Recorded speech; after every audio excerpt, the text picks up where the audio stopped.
Dad's silent revenge.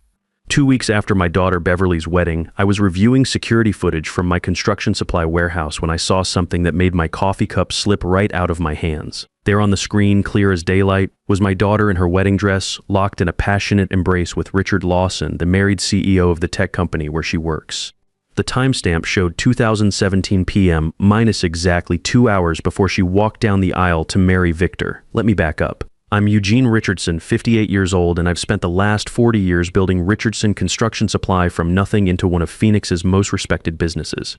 Started as a high school kid loading trucks for $3.50 or an hour back in 1983, worked my way up through every department: warehouse, sales, purchasing, operations. When old Mr. Patterson was ready to retire in 1995, he offered to sell me the business. Took every penny I had saved plus a loan that kept me awake nights for 3 years, but I made it work.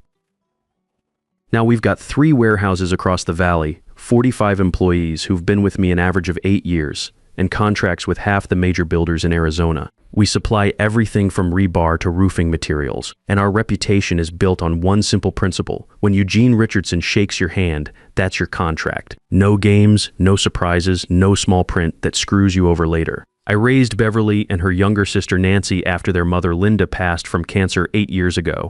Linda was the organized one, the one who kept track of parent-teacher conferences and reminded the girls to call their grandmother on Sundays. When she died, I thought I could handle raising 2 college-aged daughters on my own. Figured I'd done okay with business. How hard could family be? Turns out, harder than negotiating with concrete suppliers during a materials shortage. Beverly was always my star. Graduated from Arizona State with a marketing degree, landed a good job at Pinnacle Tech Solutions, bought herself a nice BMW, rented a modern apartment in Tempe. Independent, successful, everything a father wants for his daughter. Nancy, on the other hand, had been finding herself for the last 5 years. She tried teaching, real estate, graphic design, and something called lifestyle coaching that mostly involved posting motivational quotes on Instagram. When Nancy's divorce was finalized 3 years ago, she asked if she could stay in my guest house just temporarily while she got back on her feet. Her boyfriend Gerald moved in 6 months later. Temporary had stretched into 3 years now. No rent, no end date, just constant requests for money and Gerald acting like he owned the place. But Beverly was different. Beverly was the success story. Until that Tuesday morning when security footage showed me exactly what kind of success she'd really achieved. The wedding had cost me $67,000. Beverly insisted on the Phoenician resort for the reception, the Desert Botanical Garden for the ceremony, a photographer from Los Angeles, and a band that had played at some celebrity wedding in Malibu. "Daddy, this is my special day," she'd said with that smile that reminded me so much of her mother. I want it to be perfect. 200 guests, mostly my business associates, longtime friends who'd watched Beverly grow up, and Linda's family from back east. The gift table had been overflowing with envelopes. I remember standing there during the reception, watching Beverly dance with Victor, thinking I'd never been prouder.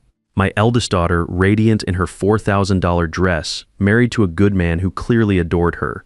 Victor Martinez was everything I'd hoped for in a son-in-law. Software engineer, steady job, treated Beverly like a queen. He'd asked my permission before proposing old-fashioned style, sitting in my office on a Saturday morning looking nervous as a cat in a room full of rocking chairs. "Mr. Richardson, I love your daughter more than life itself. I promise I'll take care of her." I'd shaken his hand and told him to call me Eugene. Now I was staring at that handshake moment, wondering how I'd missed the signs that my daughter was playing all of us. I sat in my office that Tuesday morning, the security footage frozen on my computer screen. Beverly's arms wrapped around Lawson's neck, her wedding dress bunched up against the brick wall of warehouse number 2, my warehouse. She'd used my own property for her affair just hours before promising to love and honor another man. The office door was locked, but my hands were shaking as I rewound the footage and watched it again. 2:15 p.m. minus they arrived together in separate cars. 2:17 p.m. minus the kiss I'd already seen. Urgent and familiar, nothing hesitant about it. 2:23 p.m., they disappeared inside through the employee entrance. I had the access codes, so Beverly could get in anytime she wanted. I'd given her those codes years ago for emergencies, never thinking she'd use them for this. 2:51 p.m., they emerged, Beverly adjusting her dress while Lawson checked his phone like a man with places to be.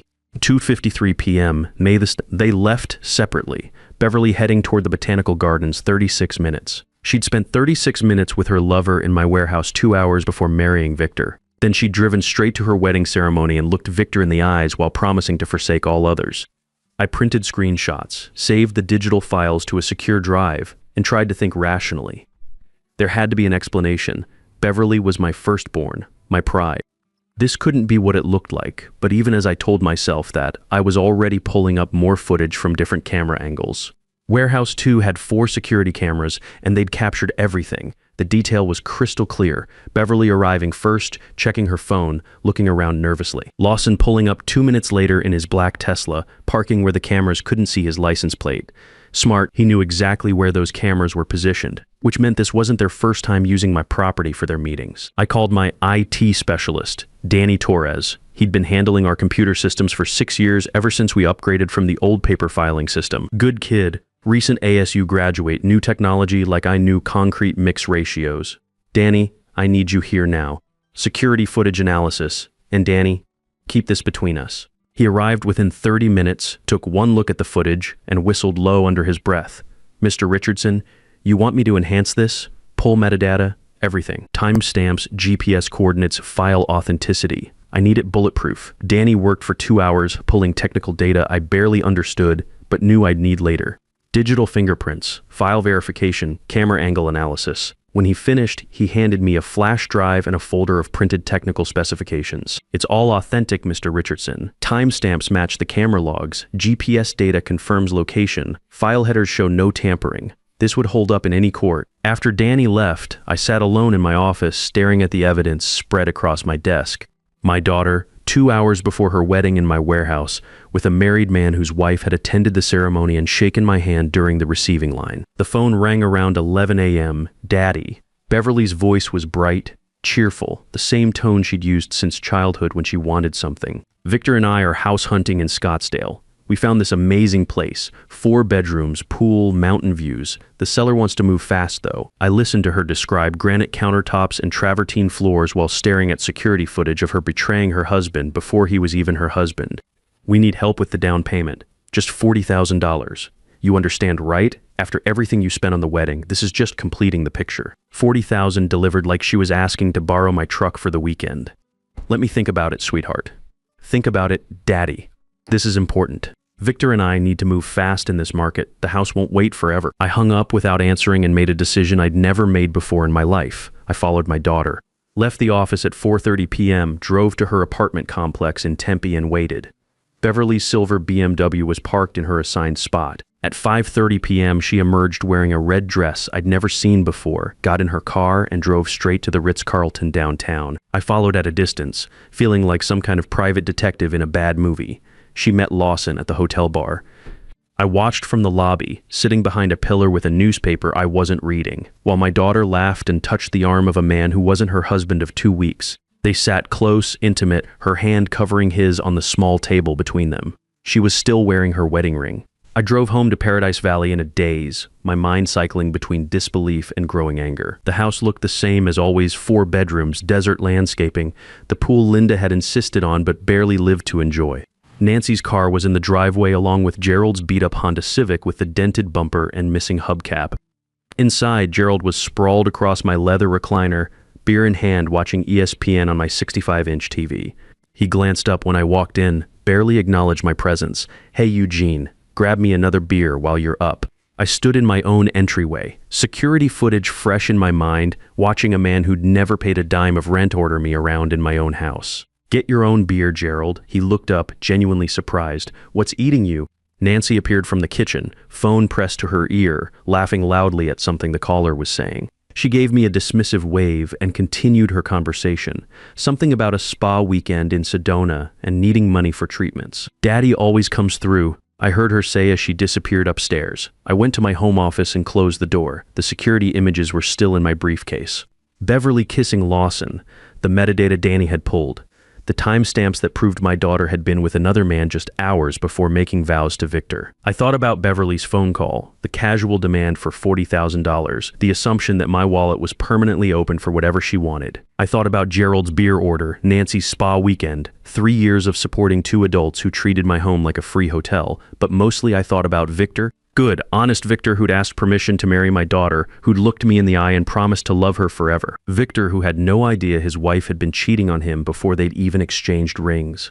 Wednesday morning, I did something I'd never done in 40 years of business. I called in sick and spent the day researching private investigators and lawyers. By evening, I had appointments scheduled with Arthur Coleman, the best real estate attorney in Phoenix, and a private investigation firm that specialized in matrimonial fraud cases. But first, I needed to know exactly how deep this deception went. Thursday evening, Nancy knocked on my office door. I'd been sitting there for 2 hours, staring at my computer screen, researching forensic accountants and matrimonial investigators, the kind of professionals I'd never imagined needing in my personal life. "Daddy, can we talk?" Nancy's voice had that sweet tone she used when she wanted money. "Gerald and I have been thinking about our future." I looked up at my youngest daughter, 29 years old, college degree in communications that she'd never really used, living in my guest house for 3 years without contributing a dime to utilities, groceries, or maintenance. "Gerald has this amazing opportunity," she continued, settling into the chair across from my desk without being invited. "Food truck business. Phoenix is perfect for it. All those construction sites, office complexes, events.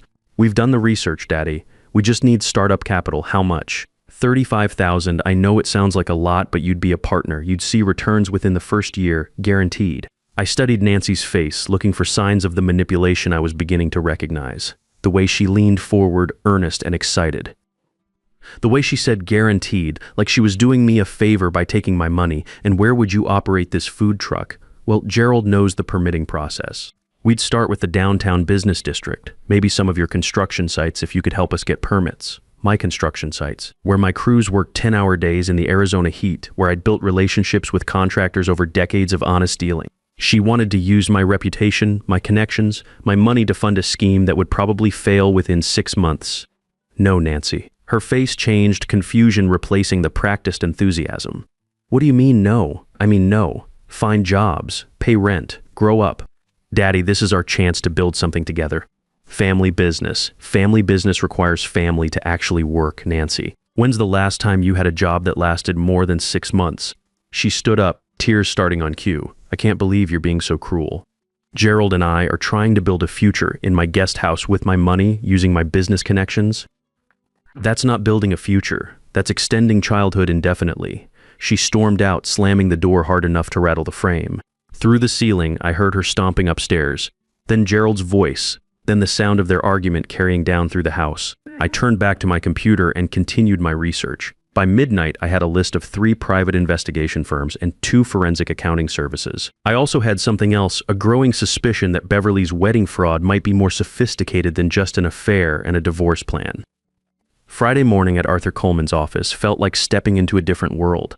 23rd floor of the Camelback Esplanade, floor-to-ceiling windows overlooking the valley, law books lining the walls like expensive wallpaper. Arthur had handled commercial real estate deals for me over the years, but this was different territory. "Eugene," he said, settling behind his mahogany desk, "you sounded troubled on the phone. What's happening?" I spread the security footage printouts across his desk, explained about Beverly's affair, the request for $40,000, Nancy and Gerald's freeloading. Arthur studied the images, made notes on a legal pad, asked detailed questions about timelines and financial arrangements. "Eugene, this could be more than just adultery. If Beverly married Victor under false pretenses, if she was planning divorce from the beginning to collect assets, that's fraud.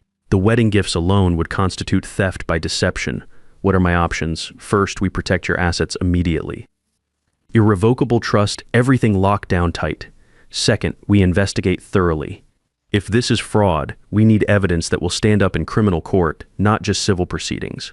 Arthur pulled out a card. "Margaret Reeves, best matrimonial investigator in Arizona. Former FBI white-collar crimes, now private practice. If your daughter is running a con, Margaret will find it." I called Margaret from Arthur's office, professional voice, direct questions, no wasted words. She could meet me Tuesday morning, needed a $5,000 retainer, estimated 6 to 8 weeks for a complete investigation. "Mr. Richardson," she said, "if your daughter is sophisticated enough to coordinate wedding fraud, there will be digital evidence. Shell companies, hidden accounts, communication records. My team specializes in following money trails. I wrote the check that afternoon. Own $8,500 to Arthur for asset protection and legal coordination. $5,000 to Margaret for the investigation. $13,000 to protect myself from my own children. That weekend, I did something I hadn't done since Linda died. I drove up to Flagstaff and spent 2 days at our old cabin. The place where we'd taken family vacations when the girls were young.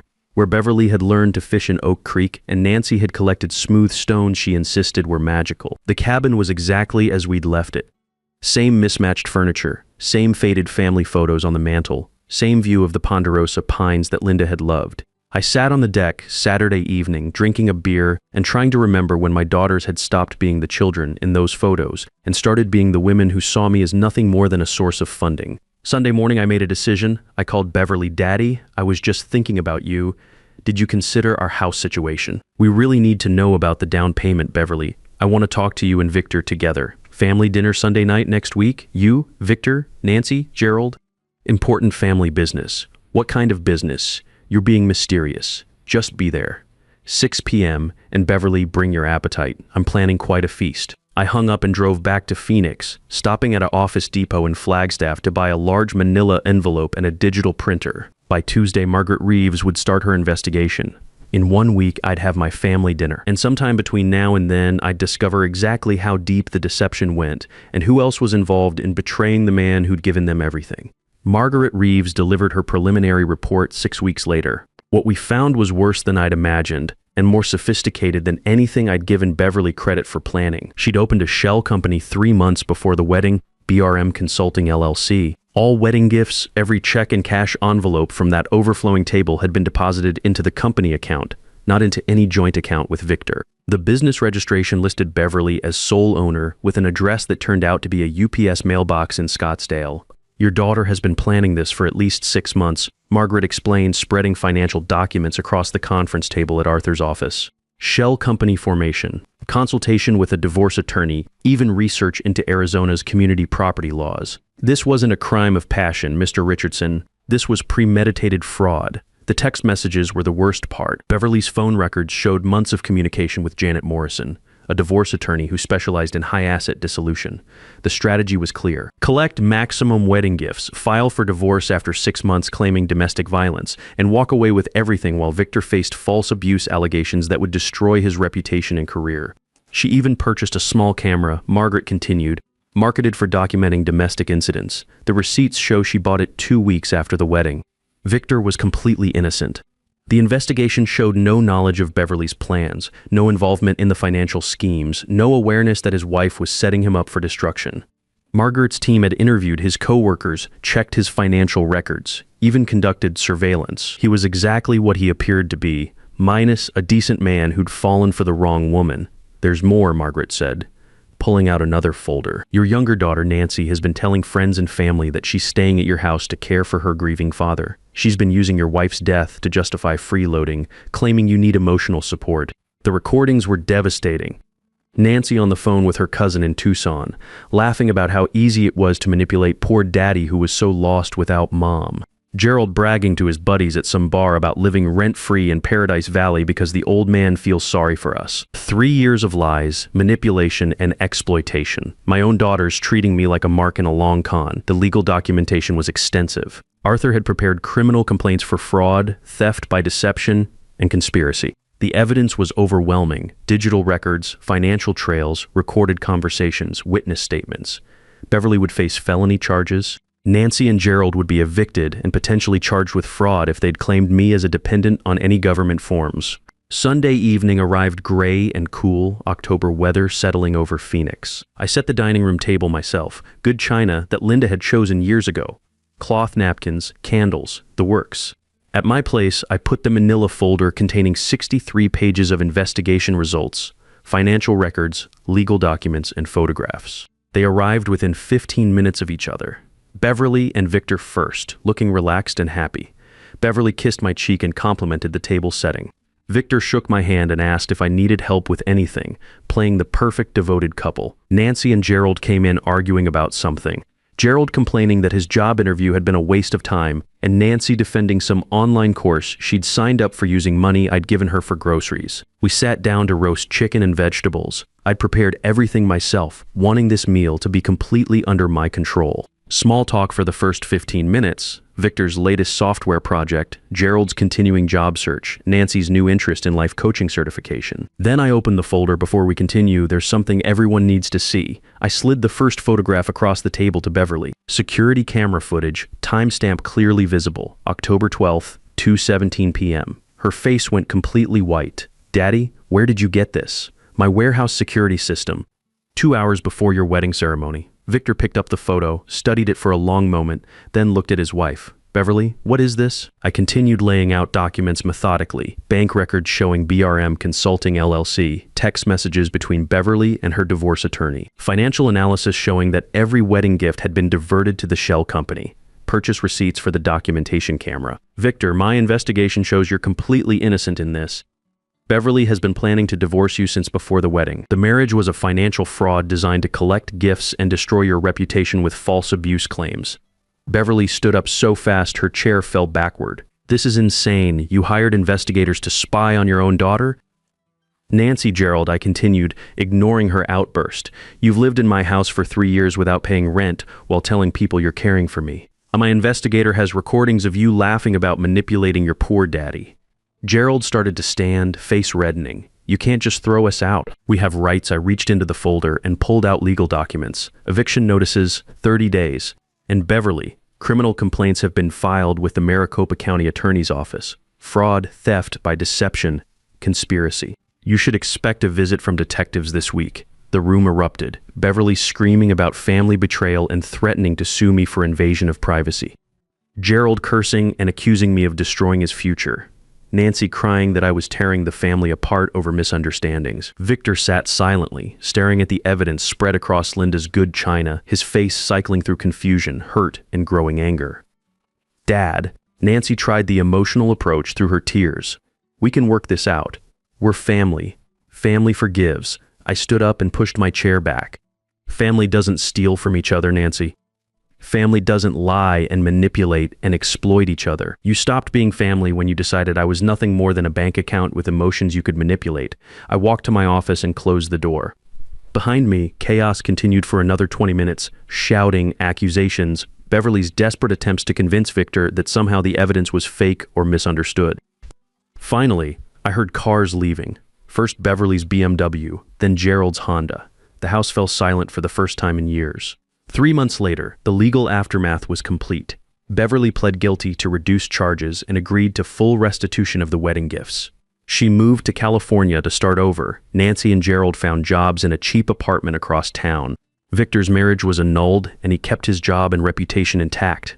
I changed the locks, updated my will, and discovered something remarkable. My house was quiet again, peaceful. For the first time since Linda died, I could live on my own terms. The security cameras are still running, but these days they mostly record the quiet life of a man who learned the difference between being loved and being used. Family isn't about blood, it's about respect, honesty, and genuine care for each other's well-being. I'm 58 years old, and I finally understand that it's never too late to demand the respect you deserve, even from family, especially from family. Best lesson I ever learned. The hardest lesson I learned wasn't that my daughters could betray me. It was that I had taught them it was acceptable by never setting boundaries when it mattered.